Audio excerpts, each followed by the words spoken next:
बिस्मिल्लाहिर्रहमानिर्रहीम।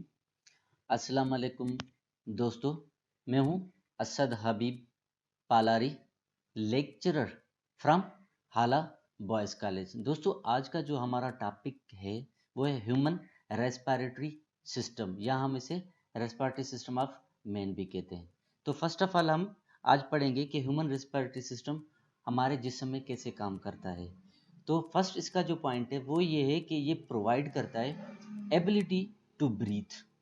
दूसरा जो इसका ह्यूमन रेस्पिरेटरी सिस्टम का मेन काम जो है वो ये है कि हमारे बॉडी में ऑक्सीजन का आना और फर्दर उससे ग्लूकोज का टूटना, उससे एनर्जी और कार्बन डाइऑक्साइड का बनना और फिर से कार्बन डाइऑक्साइड को बॉडी से बाहर निकलना, इस सारे प्रोसेस को हम रेस्पिरेशन कहते हैं। रेस्पिरेशन जो होती है वो दरअसल दो टाइप्स की होती है। फर्स्ट होती है एरोबिक रेस्पिरेशन जो हम में होती है, उसमें ऑक्सीजन और एयर का यूटिलाइजेशन होती है। इसमें क्या होता है, ग्लूकोज की जो होती है वो एडिशन होती है ऑक्सीजन के साथ, उससे जो चीज़ें टूट कर हमें मिलती हैं वो होता है पहला कार्बन डाइऑक्साइड, दूसरा वाटर एंड तीसरा एटीपी। एटीपी क्या है, हमारे जिस्म की इंजन ऑफ द बॉडी है, ये कम से कम 38 मॉलिक्यूल्स देती है।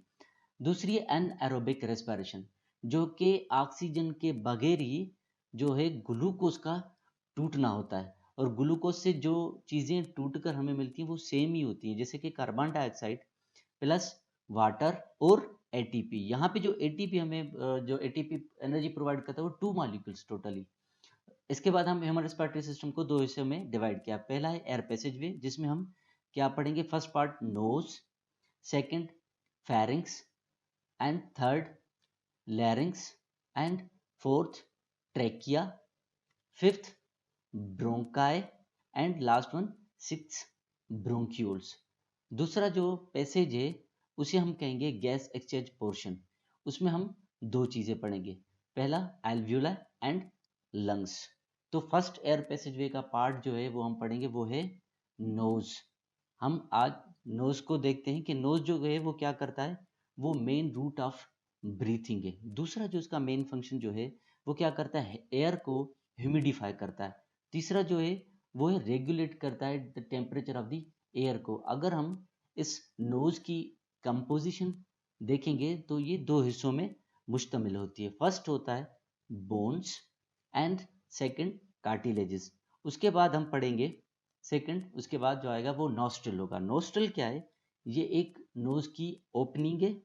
अगर हम इसके inner side of the nostrils देखेंगे तो उसमें हेयर मौजूद होते हैं। हेयर के जो होते हैं वो मेन दो काम है, वो कौन कौन से, फर्स्ट उसका मेन काम क्या है, वो एयर फिल्ट्रेशन करती है। दूसरा क्या करती है, ये ट्रैप करती है इसको, लार्जर पार्टिकल्स को, ये 2 इन नंबर्स होती है। उसके बाद आती है नेजल कैविटी। नेजल कैविटी जो होती है वो इनसाइड एक होलो स्पेस होता है, वो क्या है, कार्टिलेजन सेप्टम की बनती है, डिवाइड होती है इन 2 पोर्शन में। ये बैक साइड पे ओपन होती है फायरिंग से। नेजल कैविटी के मेन दो काम है। फर्स्ट उसका मेन फंक्शन है म्यूकस, वो एक स्टिकी सब्सटेंस है, सीक्रेट करता है म्यूकस मेम्ब्रेन को। म्यूकस के दो मेन फंक्शन है, क्या करता है, ट्रैप करता है डस्ट पार्टिकल को एंड पैथोजेंस को। दूसरा है वो एयर को मॉइस्ट एंड वार्म करता है, क्योंकि बॉडी टेम्परेचर तक एयर को लाना होता है। दूसरा जो है इसका मेन फंक्शन है वो है सीलिया। सीलिया क्या है, उसका भी सेम है कि वो क्लीन करता है एयर को, उसमें प्रेजेंट होती है म्यूकस मेम्ब्रेन, क्योंकि उसकी बीटिंग से म्यूकस जो होता है वो बैकवर्ड मूव होता है। उसके बाद हम सेकंड पार्ट पढ़ेंगे एयर पैसेजवे का, वो है फेरेंक्स। फेरेंक्स क्या है, कोन शेप्ड पैसेजवे। ये हमारे जिस्म में जो फेरेंक्स है उसका काम है एज अ जंक्शन कोर के तौर पे काम करता है। उसके एक साइड पे ओरल कैविटी कनेक्टेड होती है और नेजल कैविटी वो भी कनेक्टेड होती है। दूसरे साइड पे हम देखेंगे तो एसोफेगस कनेक्टेड होता है और लैरिंक्स भी कनेक्टेड होता है। इस वजह से हमने फेरेंक्स को कहा है pharynx is a part of both respiratory as well as digestive system। फेरेंस के दो मेन और भी काम है। पहला क्या, ये स्वालिंग करती है एंड सेकंड वन ये ब्रीथिंग करती है, फूड को एसोफेगस में लाना, एयर को ट्रेकिया तक लाना, इस राइट चीज को राइट थिंग के पास ले जाना। उसके बाद हम पढ़ेंगे ग्लोटिस। ग्लोटिस क्या होती है, ओपनिंग है एयर को ट्रेकिया तक ले जाने की। उसके ऊपर के साइड एपिग्लोटिस मौजूद होती है। एपिग्लोटिस क्या है, ये एक लिड लाइक स्ट्रक्चर है, सॉफ्ट प्लेट है, प्रेजेंट है आउटसाइड ऑफ द ग्लोटिस। उसके बाद हम एयर पैसेजवे का थर्ड पार्ट पढ़ेंगे जिसे हम कहते हैं लैरिंग्स। लैरिंग्स क्या है? एक साउंड बॉक्स है। ये एक कॉम्प्लेक्स स्ट्रक्चर है। इसके मेन दो फंक्शन है। फर्स्ट फंक्शन क्या है? ये पैसेज है एयर टू लंग्स। दूसरा इसका है ये ऑर्गन ऑफ द वॉइस है। अगर हम इसका लैरिंग्स का एक्सटर्नल स्ट्रक्चर देखेंगे तो इसके दो काम है एक्सटर्नल स्ट्रक्चर के। फर्स्ट, वो क्या करती है? प्रोवाइड करती है प्रोटेक्शन। दूसरा, कोलैप्स होने से भी बचाती है। लैरिंग्स का हम अगर उसका इंटरनल स्ट्रक्चर देखेंगे तो उसमें वोकल कार्ड्स मौजूद होते हैं। वोकल कार्ड्स क्या करते हैं? ये साउंड प्रोड्यूस भी करते हैं और उसकी क्वालिटी को भी कंट्रोल करते हैं। साउंड वोकल कार्ड्स दो किस्म के होते हैं। एक होता है ट्रू वोकल कार्ड्स जो साउंड प्रोडक्शन करता है। दूसरा होता है फॉल्स वोकल कार्ड्स, वो क्या करता है? साउंड को मॉडिफाई करता है। इसके बाद एयर पैसेज का चौथा पार्ट ट्रेकिया पढ़ेंगे। ट्रेकिया क्या है? ये एक विंड पाइप है। अगर हम इसकी पोजीशन को देखेंगे तो ये प्रेजेंट होती है बिलो दी लैरिंग्स और ये सी शेप्ड होते हैं। ये आपस में कनेक्टेड होकर ट्यूब लाइक स्ट्रक्चर बनाते हैं। अगर इसकी हम थर्ड पॉइंट देखें, इसकी लेंथ होती है 10 to 20 मीटर और विड्थ होती है 20 सेंटीमीटर होती है। ट्रेकिया के स्ट्रक्चर के बारे में अगर पढ़ेंगे तो ये सी शेप्ड होते हैं, कार्टिलेजिनस रिंग की बनी होती है, कम से कम 16 से 20 होती हैं। इसका अगर हम मेन फंक्शन पढ़ेंगे तो इसके दो मेन फंक्शन है। ये क्या करती है? प्रिवेंट करती है किसको? एक ट्रेकिया को आपस में कोलेप्स होने से बचाती है। दूसरा, ये एसोफेगस को डैमेज होने से बचाती है क्योंकि फूड जब एसोफेगस में जाती है तो वो डायलेट हो जाता है, बाद में वो ओरिजिनल फॉर्म में आ जाए। उसके बाद हम पढ़ेंगे ब्रोंकाई। ब्रोंकाई क्या है? ये चेस्ट कैविटी में एंटर होके ये स्प्लिट हो जाती है दो हिस्सों में।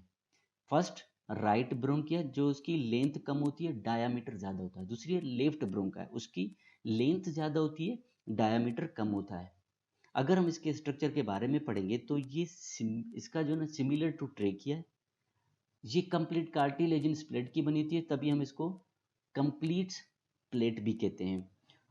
एयर पैसेजवे का लास्ट पार्ट है वो है ब्रोंक्यूल्स। ब्रोंक्यूल्स क्या है? ये ब्रोंका डिवाइड होकर फिर रीडिवाइड होते हैं तो ये ब्रोंक्यूल्स बन जाते हैं। अगर हम ब्रोंक्यूल्स की डायमीटर देखेंगे तो 1 मिलीमीटर से और लेस होते हैं। इसके स्ट्रक्चर के बारे में देखेंगे। इसका स्ट्रक्चर जो है, उसकी वाल्स जो हैं वो सिलिएटेड जो दो होती है, सिलिएटेड क्यूबिडाइल एंड एपिथेलियल सेल की बनी होती है। दूसरा जो है इसकी लेयर जो होती है वो स्मूथ मसल्स की बनी होती है। दूसरा मेन इसका काम है वो एयर डिस्ट्रीब्यूशन करता है इन लंग्स में। उसके बाद हम एल्विलाई पढ़ेंगे। एल्विलाई क्या है? ये स्मॉल एयर सैक्स मिलकर एल्विलाई बनाते हैं। अगर हम देखेंगे लंग्स में कम से कम 700 मिलियंस मौजूद होते हैं, तभी इसकी एरिया जो है वो 70 टू 90 मिली स्क्वायर होता है। अगर हम इसकी वाल को देखेंगे तो थिकनेस ऑफ वाल है 0.1 नैनोमीटर की है। इसके ऊपर जो है वो सरफेक्टेंट मौजूद होता है। इसका तीसरा मेन जो काम है वो प्यूरिफिकेशन ऑफ ब्लड करती है। इसमें चौथा वो क्या है कि प्रेजेंट होती है ब्लड कैपिलरीज। अगर हम एल्वेलाई के स्ट्रक्चर के बारे में देखेंगे तो ये इसमें दो होते हैं। एक होता है कैलोजन प्रोटीन होता है, दूसरा होता है इलास्टिक फाइबर। ये क्या करता है? एयर की एंट्री के टाइम एक्सपेंड हो जाता है, बाद में रिकॉल्ड हो जाता है। उसके बाद लास्ट पार्ट है हम लंग्स पढ़ेंगे। लंग्स जो होते हैं वो स्लाइटली अनसाइज उसकी अनइक्वल होती है। राइट लंग्स होता है, लेफ्ट लंग्स होता है। राइट लंग्स जो होते हैं उसमें 3 लोब होते हैं, लेफ्ट में बाय लोब होते हैं। तभी इसका वॉल्यूम जो होता है वो 56 राइट कवर करता है एंड 44 लेफ्ट कवर करता है। अगर हम इसकी आउटसाइड पे देखेंगे तो एक प्रोटेक्टिव मेम्ब्रेन मौजूद होती है जिसे हम प्लूरल मेम्ब्रेन कहते हैं। ये ड्यूअल नंबर होती है। ये टफ भी होती है, फ्लेक्सिबल भी होती है एंड ट्रांसपेरेंट भी होती है। हम प्लूरल मेम्ब्रेन का देखेंगे तो इसका जो फंक्शन है, मेन फंक्शन से वो तीन है। फर्स्ट, वो क्या करती है? लंग्स को प्रोटेक्ट करती है फ्रॉम ट्रामा से एंड प्रोटेक्शन को एयर से लीकेज भी प्रोटेक्शन करती है। दूसरा इसके रिडक्शन ऑफ फ्रिक्शन भी कहती है। थैंक यू दोस्तों, ये था हमारा टॉपिक।